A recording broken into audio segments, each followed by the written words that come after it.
The election day descended into chaos in Tanzania as hundreds took to the streets protesting the exclusion of President Samia Suluhu Hassan's two biggest rivals from the iyi minsi y'amatora yaranzwe n'akajagari muri Tanzania ubwo abantu bagera ku magana bigabizaga imihanda bigaragambye bamagana kuba abakandida babiri bakomeye bahangana na Perezida Samia Suluhu Hassan bakuye ku rutonde rw'abagombaga kwiyamamariza kuyobora igihugu. As we speak right now, the youth are outside in the streets all over Tanzania, not only in Dar es Salaam, not only in Mwanza, not only in Mbeya, but in major town cities and even rural. Ubu tuvugana urubyiruko ruri hanze mu mihanda hose muri Tanzania, ntabwo ari Dar es Salaam gusa, ntabwo ari Mwanza gusa, ntabwo ari Mbeya gusa, ahubwo ni mu mijyi minini yose n'imito ndetse no mu byaro. Hirya no hino muri Tanzania imihanda yongeye kwibasirwa n'imvururu. Ibihu by'imyotsi iryana mu maso byuzuye ikirere biherekejwe n'indirimbo zigaragaza ubugwari.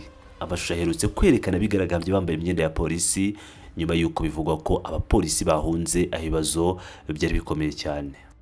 Kuhusu kodi zetu. Makamanda vai. Ndio makamanda.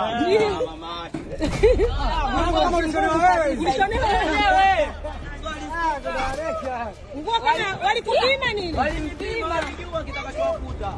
Chapata na pete.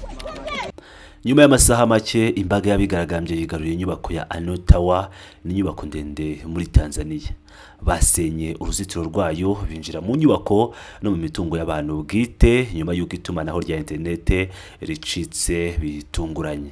Bidatinze sitasiyo ya lisansi y'umwe mu bayobozi bakomeye b'ishyaka riri ku butegetsi yigaruriwe n'abigaragambye. Batwara amacupa ya gaze yuzuye ndetse n'ayari mu busa. Bari barakaye cyane basaba ubutabera n'uburenganzira bwo kubaho. Inzu z'abantu, iza leta, amaduka n'ibiro byose birimo gushya. Igihugu cyabaga mu mutekano udasanzwe, ubu ngubu hararangwa ivu ndetse n'ibintu byasenyutse gusa. Byose bigaragaza umujinya w'abaturage ku matora bavuga ko yari yuzuyemo uburiganya n'igitugu. Abayobozi b'amashyaka atavuga rumwe n'ubutegetsi barafunzwe ndetse abandi bahuye n'ibindi bibazo bikomeye cyane. Amashyaka yabo yarahagaritswe, amajwi yabo aribwa. Maze ubw'isi yose yari itangiye gutekereza ko leta ishobora gufata akanya ko kwisuzuma no gutekereza ko byabaye.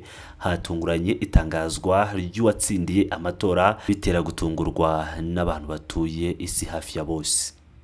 Let's start off from Tanzania, where President Samia Suluhu has been declared the winner of Tanzania's 2025 presidential election. Reka turebere hamwe ibiri kubera muri Tanzania aho Perezida Samia Suluhu Hassan yatangajwe nk'uwatsinze amatora ya perezida yo muri uyu mwaka wa 2025. According to the Electoral Commission, Suluhu won 97.6%. Nguko komisiyo y'amatora yabitangaje, Samia Suluhu Hassan yatsinze amatora yo kuwa gatatu n'amajwi 97.6% by'abatoye. Ariko kandi amahanga agaragaza impungenge kukuba ayo matora ataragaragaje uburyo bwuzuye bwo kuba mu mucyo ndetse no kuba imyigaragambyo n'imvururu byayakurikiye byarasize abantu amagana bapfuye n'abandi benshi barakomeretse. Igihugu cyahoze gishimirwa kubera amahoro ubu kiri guhinda umushyitsi kubera uburakari no kutabyemera. Kabitera Perezida Samia Suluhu Hassan yatangaje ko yatsinze n'amajwi agera hafi kuri 98%, ariko inyuma y'uwo mubare hihisha umuyaga mwinshi, umuyaga wihezwa, guhakana n'ubwo wabugenda bwiyongera ko demokarasi muri Tanzania irimo kuyoyoka. Aya matora yaragenewe gutangiza isura nshya mu mateka ya Tanzania, ariko aho kubikora yazuye ibikomere bya kera. Abahanganye bashekeshwa, imyigaragambyo irakandamizwa, amaraso yaramenetse, kandi mu gihe isi reba ikibazo kimwe kirushaho kumvikana cyane. Ese Tanzania yabaye Cameroon nshya aho amatora aba ari intsinzi y'abafite ubutegetsi atari y'abaturage. Nongeye kwa ikaze bakunzi ba Pirate News TV, niba utarakanda subscribe ikande ubundi dukomeze tukugezeho amakuru yose 5 kuri 5 aho twageza amakuru yibanda kuri politike ndetse n'andi menshi agiye atandukanye. Reka dukomeze. Kuwa gatandatu mu gitondo komisiyo y'amatora ya Tanzania yatangaje ibyo benshi bari bamaze kubona ko biraza gutera ikibazo gikomeye cyane. Samia Suluhu Hassan, umugore wa mbere wayoboye Tanzania, yari amaze gutorwa n'amajwi ateye ubwoba agera kuri 97.36%. Ishyaka rye ryatsinze mu turere twose. Ibitangazamakuru bya leta byihutiye gutangaza umuhango w'irahira rye, bimuvuga nk'ikimenyetso cy'ituze. Ariko inyuma y'izo nkuta za leta, Tanzania itandukanye yari yakangutse kuva Dar es Salaam kugera i Arusha na Zanzibar. Icyitonderwa, Goma yasimbuwe na Arusha kubera imibare. Abantu basendereye mu mihanda, uburakari bwabo ntabwo bwari bufitanye isano n'imibare gusa, bwari bujyanye no gushishikeshwa mbere yuko amatora atangira. Abanyapolitiki bakomeye batavuga rumwe n'ubutegetsi barimo Tundu Lissu wamaze igihe kirekire afatwa nk'ijwi yarwanya ubutegetsi, cyangwa abandi bahise bazimira mu byo amashyirahamwe aharanira uburenganzira bwa muntu yita igitero cy'iterabwoba.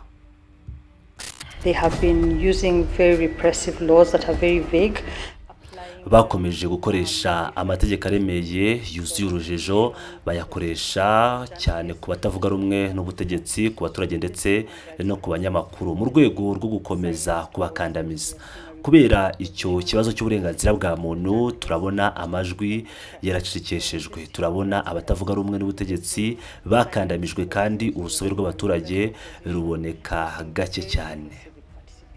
Ku banyafurika benshi aya mashusho arabibutsa byinshi. Muri Cameroon, Perezida Paul Biya yamaze imyaka irenga 40 ayobora.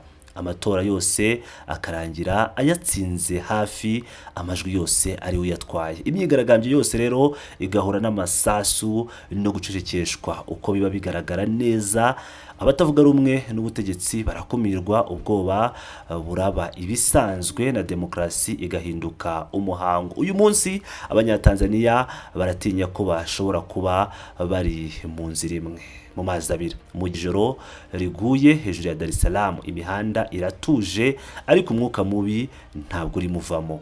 Abakora ibikorwa bya politike bari kubisikana n'imyigaragambyo minini irimo gushyushya imitwe mu gihe guverinoma ikomeza gufata ingamba zo kugenzura byose. Niba Samia Suluhu Hassan akomeje kuyobora binyuze mu gukoresha imbaraga aho kuba mu bwumvikane, Tanzania ishobora guhura n'imyaka y'imidugararo no kwishyira mu kato. Ariko niba ahisemo ubwiyunge, niba ashobora kumva, ibi birashobora kuba byahindura byinshi. Amahitamo nk'uko bisanzwe ari mu biganza by'abafite ubutegetsi ndetse n'abafite ubutwari mu biganza byabo. Kuva muri Cameroon kugera muri Tanzania, urugamba rwa Afurika rwo guharanira demokrasi y'ukuri ruracyakomeje. Amatora yose aperereza ntabwo ari abayobozi gusa, ahubwo ni umutima w'igihugu. Kandi uko abanyatanzania bongera guhaguruka basaba ijambo ryabo, isi igomba kwibaza iti ni amajwi angahe azongera gutangwa kugira ngo ubwisanzure bube bufite agaciro by'ukuri. Nk'ibisanzwe rero ni Pilot News TV, aho nkomeje kugenda bageza amakuru menshi agiye atandukanye, amakuru yibanda ku ya politike, diplomasi ndetse n'andi menshi agenda ashishikana hirya no hino mu karere k'ibiyaga bigari, urasezwa bwa Repubulika ya Demokarasi ya Kongo, Tanzania, u Rwanda, Burundi, Uganda ndetse n'ahandi henshi ku isi. Ndabakunda cyane, mukomeze mubane nanjye.